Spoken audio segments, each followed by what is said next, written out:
निवेदन कर रहा था कि हमारे जीवन का जो मुख्य कार्य है, जो उद्देश्य है, जिससे हमारे जीवन में वास्तविक सुख शांति आनंद आता है, वो ईश प्राप्ति ही है। लेकिन इसकी जो भूख है, ये प्यास है, ये कब पैदा होगी? जब हम भगवान के उत्तम उत्तम सुखरूपी फलों को स्मरण करेंगे, भगवान की देनों को याद करेंगे। हमारे जीवन की एक कमजोरी होती है, जो कोई हमें दुख देता है, कष्ट देता है, तकलीफ हमें मिलती है, तो हम उससे घृणा करते हैं, द्वेष करते हैं, उसे भूलते हैं, उसका नाम भी लेना पसंद नहीं करते। और जो हमारे लिए देता है, सुख सुविधाएं देता है, कोई हमारी हिफाजत करता है, मदद करता है, हम उसको याद करते हैं, हम उसकी बड़ाई करते हैं, प्रशंसा करते हैं, अर्थात जिससे लाभान्वित होते हैं, हमारी अंदर की भावना उसी को चाहती है। ऐसा हमारे अंदर एक हमारी व्यवस्था है। आजकल लोग धन को क्यों चाहते हैं? क्योंकि धन के फायदे लोगों को मालूम है। ऐसे नहीं कि धन को निरर्थक चाहते हैं।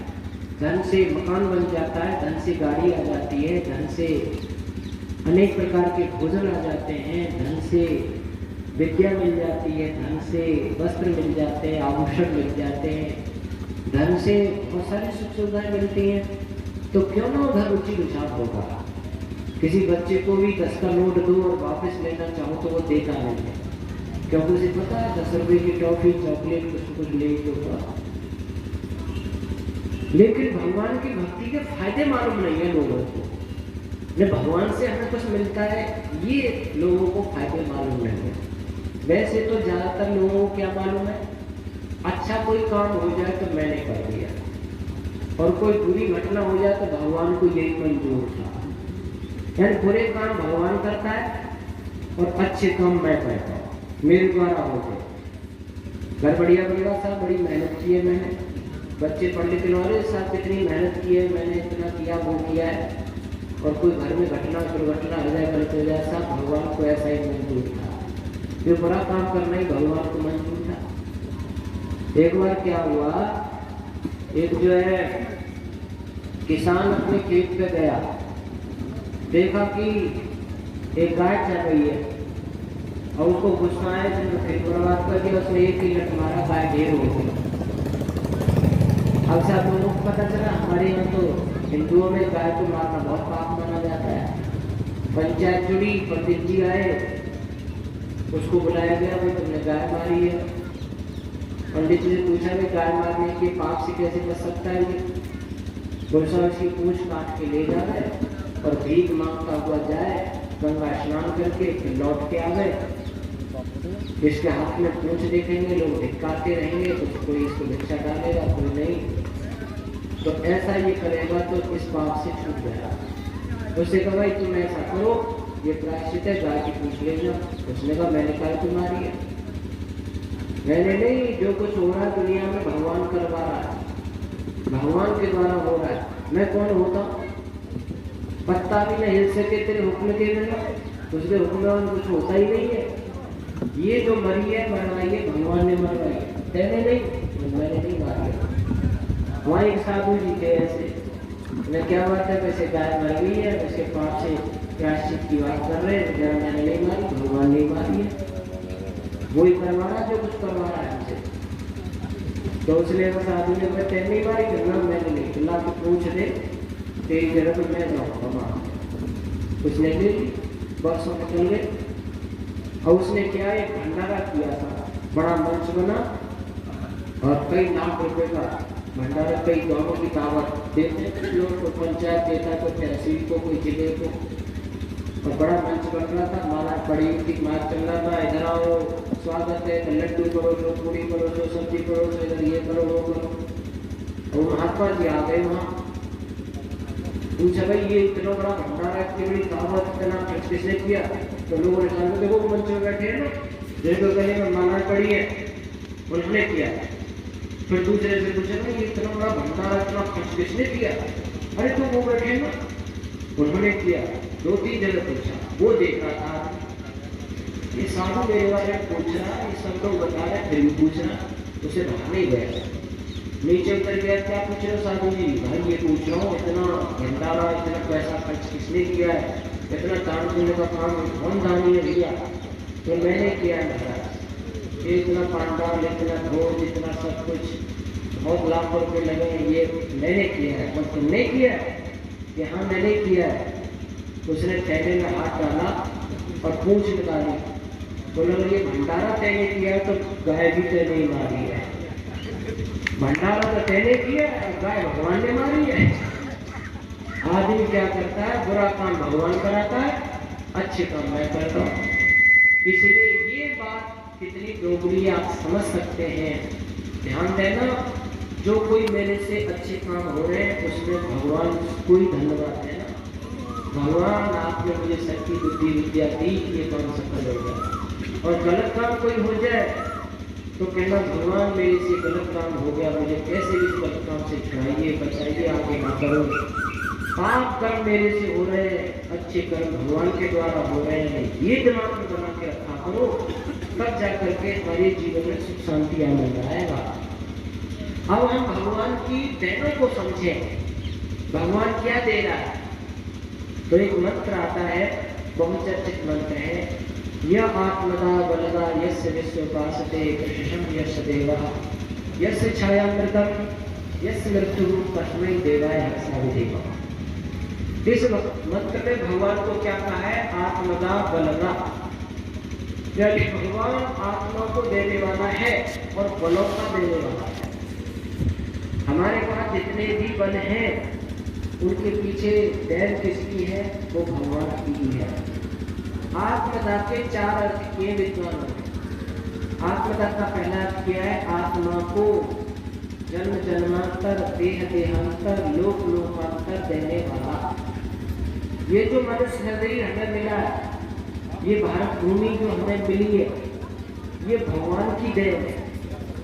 एक बच्चे ने अपनी माँ से पूछा, और किसी ने बच्चे से पूछा, ये समझो कि बेटा एक बार बताओ, सूर्य किसने बना के हमें दिया? भगवान ने।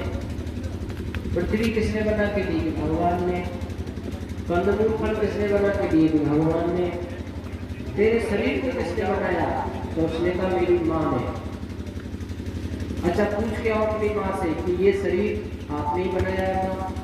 बच्चा गया माँ के पास, माता जी मेरे शरीर का निर्माण आपने ही किया है। माँ बोली ना बेटा ना, मैंने तेरे शरीर का निर्माण नहीं किया। अगर मैं ही करने वाली होती तो मैं दुनिया में सबसे सुंदर पैदा करती तुझे। अब मैं ही तेरे शरीर को बनाने वाली होती तो इसमें कोई खराबी आ जाती है तो डॉक्टर वैद्य के पास मैं को ले जाती, तुरंत उसको देखो ठीक कर देती, दूसरा लगा देती। जिसने सूर्य चांद दुनिया को बनाया उसने ही तेरे को बनाया बेटा, मैं तुझे बनाने वाली नहीं हूँ। देखो सबसे ज्यादा धन्यवाद इस बात से भगवान को देनी चाहिए कि मुझे स्त्री पुरुष का शरीर भगवान ने दिया है, जो भगवान की अमूल्य रचना है। ये देन मामूली नहीं है। एक बार क्या हुआ, कोई एक चेला अपने गुरुजी के पास, ऐसे गुरुजी के पास गया। गुरुजी बड़ा गरीबी का जीवन दिया। स्वामी जी बिल्कुल तो वक्त की रोटी भी ना मिल रही है, ऐसा कुछ उपाय बताओ नहीं गरीबी दूर हो जाए। अरे भाई तुम तो बड़े अमीर नजर आ रहे हो, तुम गरीब बन रहे हो। अरे महाराज घर पे भोजन भी ना मिल रहा, झोपड़ी सही ना, कुछ न बच्चों को पढ़ा लिखा पा रहा। देखो तुम्हारी गरीबी दूर हो जाएगी। मेरा एक चेला है डॉक्टर, जो विदेशों में रहता है और वो मनुष्य के पुर्जों का व्यापार करता है, इस शरीर के पुर्जों का व्यापार। तो मैं ऐसा करो, एक आंख निकाल के दे दो, तुम्हें लाखों रुपए दिलवा दूंगा। महाराज ये तो नहीं दे सकता। अच्छा दोनों आंख निकलवाओ, कई लाखों रुपए दिलवा दूंगा। अच्छा एक हाथ और काट के दे दो, करोड़ों रुपए दिलवा दूंगा। दोनों हाथ काट के दे दो और पैसे दिलवा दूंगा। एक पैर दे दो काट के, एक किडनी दे दो, एक फेफड़ा निकाल दो, एक हृदय गुर्दा निकाल के दे दो, इतने दिलवा दूंगा, इतने दिलवा दूंगा। लेकिन वो सबकी मना करने लगा। महात्मा जी ने कहा तू तो कई कई करोड़ का धनी है, एक एक पुर्जा लाखों लाखों करोड़ों में देने को तैयार नहीं है। तू गरीब कैसे है? तू इतना धनी है? आप विचार तो करो, एक हाथ नहीं होता तो उस ना हाथ रहने वाले को पूछो, भगवान की इस देन से न मिली है तो कितनी हानि है उसके पास, कितनी कमी है उसके पास। एक आंख नहीं होती, आंखें नहीं हो, पूछो उसको कीमत इनकी। इतना बढ़िया स्वस्थ सुंदर शरीर स्त्री पुरुष के रूप में भगवान ने दे दिया, फिर रोना और जीतना कायदा दुनिया को लिए कहीं कमाओ और खाओ। शरीर इतना बढ़िया दे दिया, इससे बढ़ के और भगवान की क्या देन होगी। इसीलिए आत्मदा ऋषियों ने कहा ये शरीर भगवान का दिया हुआ है। और देखो सबसे ज्यादा धन्यवाद तो भारत के लोगों को भगवान की करनी ही चाहिए। क्यों? तुम्हें आर्यवर्त देश में लाया। ये जो देश है ना, ये ऋषि मुनियों का देश है। यहाँ वेदों का प्रस्फुरण हुआ भगवान का। यहाँ के कंद मूल फल, यहाँ की नदियाँ, यहाँ की जलवायु 6 ऋतुएं केवल इसी में पाई जाती है। कहीं तो गर्मी पड़ रही है, कहीं बरसाती होती रहती है वातावरण में, कहीं ठंडा ही ठंडा रहती है, सूर्य को थोड़ा बहुत निकलता है। और तुम्हारे यहाँ अब 4 बजे सूर्य निकलेगा, फिर बरसात का आनंद, फिर सर्दी का आनंद, 6 ऋतुओं का आनंद लेते हैं यहाँ पे। और गंगा बह रही है आपके पास में, जमुना बह रही है, कहीं गोदावरी है, कहीं और कोई नदी है। और कितने कंदमूल फल। एक चटकुला आता है, एक विदेशी और एक हमारे देश वाले में बहस होने लगी। हमारे देश वाले को लगा हमारा देश महान है, उसने कहा नहीं हमारा देश महान है। बोल भाई काय में महान है कि हमारे यहाँ इतने फल हैं, इतनी देवा स्थान है, इतनी सब कुछ है, ऋतुएं नदियाँ हैं। उसने कहा हमारे यहाँ भी बड़े बड़े फल हैं, तो पिलाओ जरा। तो विदेशी ने कहा हमारे यहाँ केला बहुत बढ़िया किस्म का पैदा होता है। भारत के ने कहा हमारे यहाँ आम बहुत बढ़िया किस्म का पैदा होता है। उसने कहा हमारे यहाँ चीकू बहुत क्वालिटी का पैदा होता है। भारत के ने कहा हमारे यहाँ आम बहुत बढ़िया पैदा होता है। उसने कहा हमारे यहाँ सेब बहुत गजब की पैदा होती है। भारत के ने कहा हमारे यहाँ आम बहुत बढ़िया पैदा होता है। उसने कहा हमारे यहाँ मौसमी गजब की पैदा होती है। भारत के ने कहा हमारे यहाँ आम बहुत बढ़िया पैदा होता है। उसने कहा मैं 4 फलों के नाम दे गया, फिर वही है कि आप पे लटका पड़ा है। उसने कहा पहले आम की वैरायटी को खत्म हो जाने दे, 84 प्रकार के आम ही पैदा हो यहाँ। कोई लंगड़ा है, कोई दशहरी है, कोई कलमी है, कोई चौसा है। पहले आम खत्म हो जाए जरूरी तो किसे फल को नाम लूंगा। तो आप ये समझो जिस देश में विभिन्न प्रकार के सब चीजें, और तुम आगे कहते हो गर्व से कहो भारत के रहने वाले आर्यवर्त देश में पैदा किए भगवान। सबसे ज्यादा धन्यवाद तो इस बात पर ही देनी चाहिए, आपको आर्यवर्त में पैदा किया। इस देश के 4 नाम हुए अब तक। इसको हिंदुस्तान भी कहा जाता है, इसको इंडिया भी कहा जाता है, इसको भारत भी कहा जाता है। इसको सबसे पहला नाम क्या दिया? आर्यवर्त। सबसे पहला नाम आर्यवर्त, क्योंकि आर्य आकर के यहाँ बसे, ये आर्यों की भूमि है। सबसे पहला नाम इसको आर्यवर्त मिला है। और वेद में आर्य शब्द आता है, भगवान ने आर्य नाम दिया हमको। भगवान कहते हैं अहम भूमि अन्नम आर्याय। वेद में आता है मैंने इस भूमि को, सुखोपभोग की भूमि को, अपर प्राप्त कराने वाली भूमि को आर्यों के लिए प्रदान करता हूँ। और वेद में ये भी आता है इंद्रम बर्धंतो अप्सरः प्रणंतो विष्णुः। इंद्रेश्वरशाली जीवात्मा तू जो है आर्यों की वृद्धि कर, आर्यों को बढ़ा, अनार्यों को नहीं। अर्थात गर्व से कहो हम आर्य हैं। ये जो कहते हैं गर्व से कहो हिंदू हैं। हिंदू शब्द में आपका बड़प्पन नहीं है, क्योंकि हिंदू शब्द हमारी संस्कृति का नहीं है। न वेदों में, न दर्शनों में, न उपनिषद में, न मनुस्मृति में, न रामायण में, न गीता में, न 18 पुराणों में, न महाभारत में, किसी ग्रंथ में हिंदू शब्द नहीं है। हिंदू शब्द तो फारसी का है। हिंदू एक गाली है जो उन्होंने हमें दी। हिंदुस्तान पाकिस्तान, पाकिस्तान माने पवित्र स्थान, हिंदुस्तान माने काफिर जो बदमाशों का स्थान। एक गाली है हिंदू होना। बाकी हमारा नाम है आर्य। अगर आप कोर्ट में रिट डालें और इसको सिद्ध करें कि ये देश हिंदुओं का है, ये आप सिद्ध करें तो आप सिद्ध नहीं कर सकते कोर्ट कि हम ये देश हिंदुओं का है, हिंदुस्तान हमारा है, ऐसा सिद्ध नहीं कर सकते। क्योंकि हिंदू आपके किसी ग्रंथ में नहीं सिद्ध करो, बताओ प्रमाण लो कि तुम हिंदू हो, कहां से चला हिंदू, सिद्ध नहीं कर पाओगे। और आप ये कहो कि ये देश आर्यों का है, हम आर्य हैं, ये आर्यवर्त भूमि हमारी है, तो आप सिद्ध कर दोगे जो वेद में आर्य, मनुस्मृति में आर्य, रामायण में आर्य, महाभारत में आर्य, सभी ग्रंथों में आर्य शब्द आता है, क्योंकि आर्य की भूमि है, इसलिए इसका मुख्य नाम आर्यवर्त ही रहा। आपने रामायण के प्रसंगों में सुना होगा, आर्यपुत्र कहकर के कौशल्या जी सुमित्रा जी एक ही संबोधित करती है दशरथ जी को, सीता जी भी आर्यपुत्र कहकर के श्री राम को पुकारती है। और सीता जी ने तो श्री राम को ही नहीं, जटायु को भी आर्य कहकर के संबोधित किया है। आप रामायण पढ़ना, वाल्मीकि रामायण।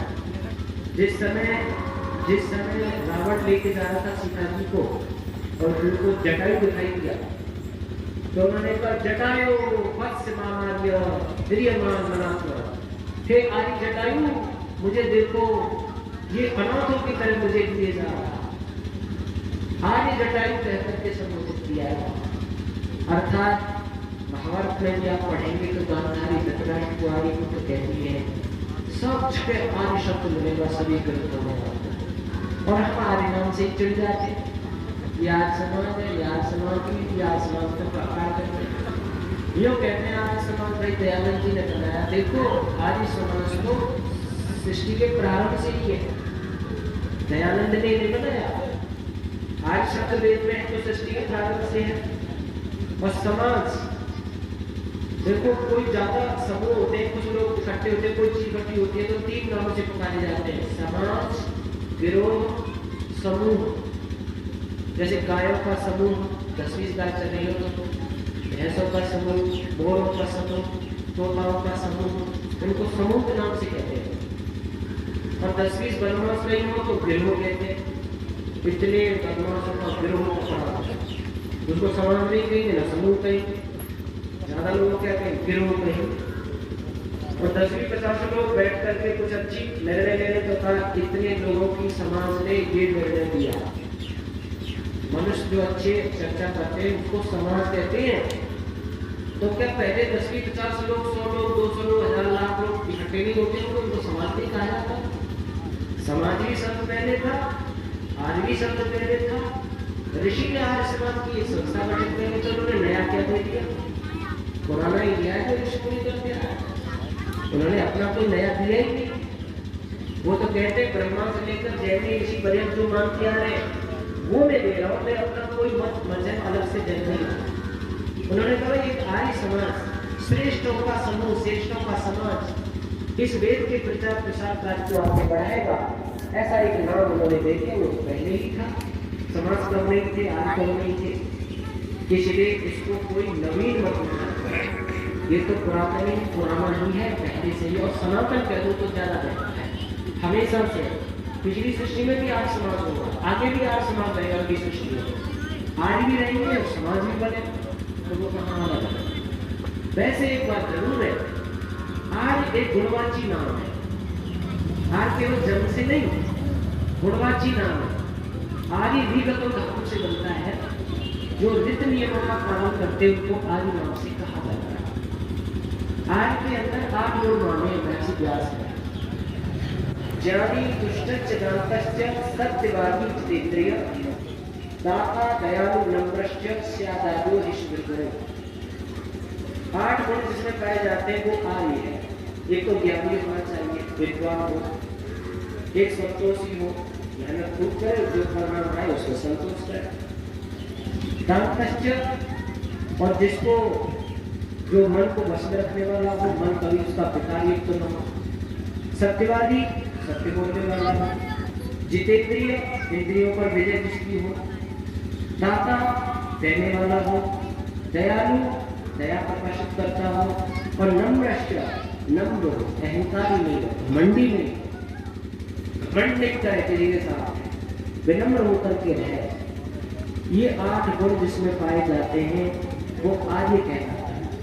वैसे तो हम सब आर्यों की संतान है और आर्यों की संतान होकर में आर्य बनना होता है, आर्य हमें बनना होता है क्योंकि रामकृष्ण हैं हम, परंतु आर्य के जो गुण हैं वो हमें अपने जीवन में अपनाने ही होते हैं। इसीलिए महर्षि दयानंद ने कहिए तुम कर्म भ्रष्ट तो हुए पर नाम भ्रष्ट तो मत हो, नाम तो अच्छा रखो, अपने को आर्य कहो तो श्रेष्ठ है, अपने को श्रेष्ठ कहो, अपना देश आर्यवर्त सबसे श्रेष्ठ है, ये देवभूमि है, ये विश्व गुरु रहा है, ये चक्रवर्ती सम्राट रहा है। ये मत कहकर हम कैसे देश पैदा करने भगवान, यहाँ से बढ़िया दुनिया में कोई देश और भूमि नहीं है। गर्व किया करो, भगवान को धन्यवाद दिया करो, भगवान तुमने ऐसे भूमि में मुझे जन्म दिया जो वास्तव में गौरव से भरी हुई है, जो अच्छाइयों से भरी हुई है, जिसको देवभूमि कहते हैं।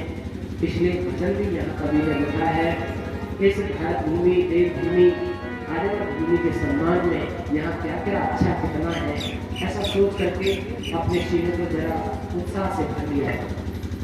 भारत की मिट्टी चंदन है, इसमें की को अभिनंदन है, ये वीरों की जन्मभूमि है, यारों की याद भूमि है।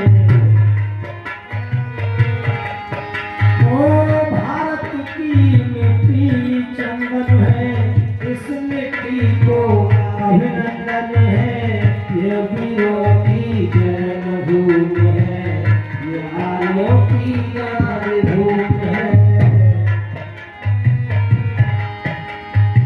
राम कृष्ण भी अर्जुन ने इसमें जन्म लिया, राम कृष्ण भी समय अर्जुन ने इस मिट्टी में जन्म लिया।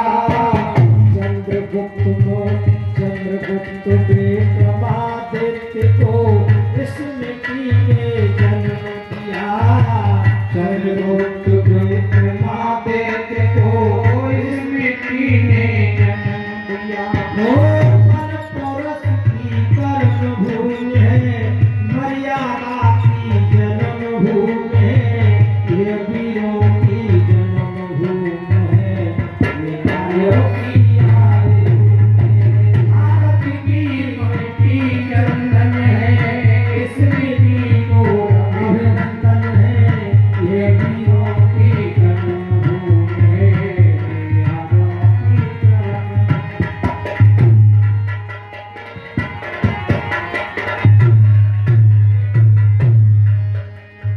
वाल्मीकि और वेद व्यास ने गौरव से प्रदान किया, वाल्मीकि और वेद व्यास ने गौरव से प्रदान किया। दयानंद शंकर स्वामी ने साक्षात अभियान किया, दयानंद शंकर स्वामी ने साक्षात अभियान किया। पीरों की संदेश भूमि है, पीरों की संदेश भूमि, पुण्यों की साधना भूमि है, ये वीरों की जन्मभूमि है, यारों की याद भूमि है। ओ भारत की मिट्टी चंदन है, इस मिट्टी को अभिनंदन है, ये वीरों की जन्मभूमि है, यारों की याद भूमि है। वीर शिवा राणा प्रताप इसकी गोदी में खेले हैं, वीर शिवा राणा प्रताप इसकी गोदी में खेले हैं। गुरु गोविंद बंदा बैरागी निज प्राणों पर खेले हैं, गुरु गोविंद बंदा बैरागी निज प्राणों पर खेले। ये भक्त स्वर्गों की तीर्थ भूमि है, संघर्षों की समर भूमि है, ये वीरों की जन्मभूमि है, यारों की याद। ओ भारत की मिट्टी चंदन है, इस